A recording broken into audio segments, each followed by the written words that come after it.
I love the show so far. I'm going to actually start with you, Diego. I mean, like many of us after Rogue One, we felt like we might not see these characters again.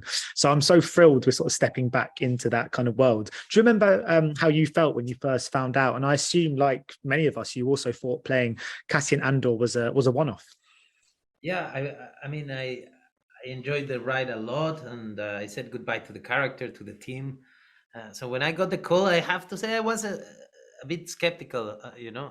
They called me to say like, would you be willing to explore the possibility of doing this? And it sounded like there was many ifs there. It was like not happening, but it made sense because the idea was interesting. I think Rogue One is a story about an event, and here we have the chance to tell you who they are, what needs to happen in the life of someone to commit that way, to a cause. And I think that is really interesting, and it's fascinating to approach a character backwards. We know where it needs to end, therefore we have complete freedom to choose where he has to start. Yeah, and Adria, I was going to ask too. I mean, you sort of, I'm sure as Diego will know, having been on the kind of sets before, but I wanted to know what it was like sort of first walking onto the incredible world and the sets that they build for this. Was it almost like walking onto a kind of Star Wars theme park? It definitely felt like it. I mean, this show, they really made it so practical and tactical for us to sort of live and film in. I think, Ferrix was an actual city. It was real. I walked those streets and sort of got lost in those little streets. So it was kind of cool to almost, even as a character perspective, to almost imagine and do her morning walk, or oh, this is where she likes to go, or this is where, so you sort of could, create that in your own little imagination. But they did such a good job of really giving us a world. But with that said, it was incredibly overwhelming. When you first step onto it, you're like, how do I get out of this? You're like, it's so much bigger than you. And then you get comfortable and sort of live in it. Yeah, and Diego, I was going to ask you mentioned about sort of knowing the character's fate, which obviously adds this kind of profound element to everything that he does, because he's such an incredible person who makes an incredible sacrifice. And I know this is all set in a galaxy far, far away, but do you approach a character like this like you would any other kind of human character in any other sort of drama, even if that's more sort of built in reality? I think your reference have to be real. Otherwise, there's no way to portray a galaxy far, far away, you have to imagine these people's actions in the world you live in, and that kind of like referent helps you to make grounded characters, people that exists.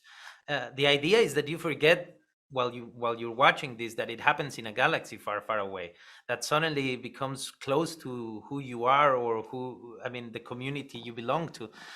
It's the opportunity we have here, because this show is about the people. There's no Jedis.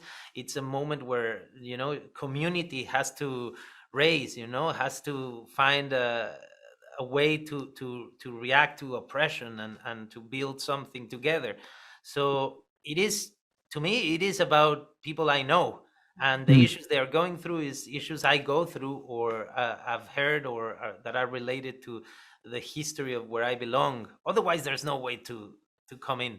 Otherwise, you feel like you're wearing, you're playing as a kid, and it has to stop feeling like that at least once. And maybe it's sort of something we've sort of taken for granted, but having sort of Mexican and Puerto Rican performers in a Star Wars property is really cool. Did you guys feel quite proud? But there's also a sense of like, yeah, good, finally. Yeah, I think there's a duality to that. I think, I almost want to think that Tony didn't make that decision consciously, but that he just made that decision because I guess I was the best version of Bix. I want to think that in my own imagination. And I'm sure it's right. I don't know. But it definitely it makes me feel incredibly proud. And I know that I'm making a lot of people proud. And I think it's super cool that it's not just one, but it's two. And I think there's sort of space for everyone. There should be 100 Latinos, and that's still not enough. So that's kind of cool and interesting. I think that question's always like, oh man, but then what does that even mean? I'm like, I don't know. What do you feel about it? I think we are all here for the same reason, which is like we have talent and we have something to give, and also, I mean, it reflects the world we live in, you know. Yeah. Like we go out there and you hear different accents, and you have access to people coming from different contexts, you know, and that diversity and that richness is part of my life. Why not part of the work I do or the stories we tell? Like this is not just happening in front of the camera, you know. It's not for like someone to feel okay or to fix something. It's just because it's the best possible way to execute something like this. I'll tell you, like every morning in the trailer, you know, we get in the trailer, and in the one I was preparing Cassian every morning, there was like a designer from England, a young makeup artist from England. The person doing my makeup was from Spain. The one in charge of hair, it was from Argentina, and there was a Mexican. You know, so there was already like. And the expert on mustaches was Italian, so that was the trailer every morning. You And would have an Italian as an expert of a course. mustache.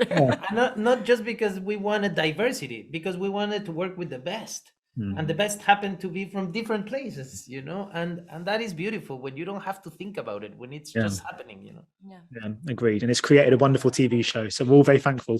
But best of luck with the release anyway. Cool. So Thank you. Thank you so much. Take care. Ladies and gentlemen, you're watching Hey You Guys! Hey You Guys, huh? Hey, you guys. Is that from the Goonies? It is indeed, yes. Nice. Hey,